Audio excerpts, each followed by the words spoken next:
In planning for remote teaching in response to the pandemic, SILT is aware that access to technology, connectivity, and data is not equally available to all. In addition to unequal access to internet connectivity, students are also facing many other personal and social pressures in coping with the coronavirus. So providing as many options for students to access the content is important. Videos and video conferencing tend to be the go-to resource when trying to get the immediacy and interactivity that is available in a classroom. But the use of live streaming videos will prevent some students from accessing these video resources and adds a barrier to teaching. This diagram by Daniel Stanford from DePaul University maps the technologies for online teaching, which helps to reveal the better choices we can make to maximize students' access. Daniel plotted different types of course content delivery onto the dimensions of bandwidth and immediacy and mapped different technologies onto 4 quadrants. For low-tech teaching, we want to be in the green and yellow zone. If you are in the red zone, you want to make sure you also provide low-tech resources that live in the green and yellow zone.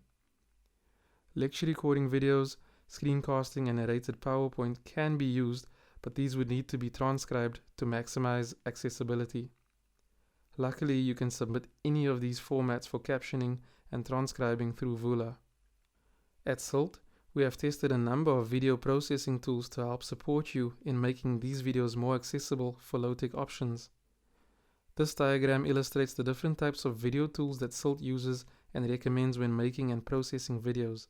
But this also shows the way that all videos can be made more accessible through the use of transcription and captions.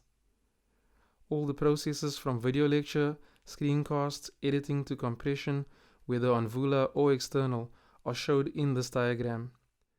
Currently, the classroom-based video lecture recording option is not available because of the lockdown.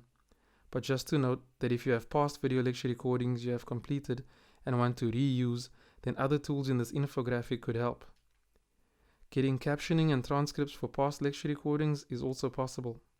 We recommend the OpenCast Studio in Vula. This is the most efficient way to create screencasts, but we also have tested and used other tools. Tools such as Screencast-O-Matic and Loom. Screencast-O-Matic only records 15 minutes on the free version, and Loom is a bit tricky to operate. However, you are welcome to try whatever you feel suits your teaching style. Editing is a bit trickier. If you want to edit your current lecture videos, especially from 45 minutes to shorter versions, or take out the middle, then we recommend Shotcut. Shotcut's a free editing software tool and works on multiple operating systems. We have made explainer videos on our website to help you get started. Compressing your videos or making them smaller is also another way to make it more accessible to use less bandwidth. This is very simple.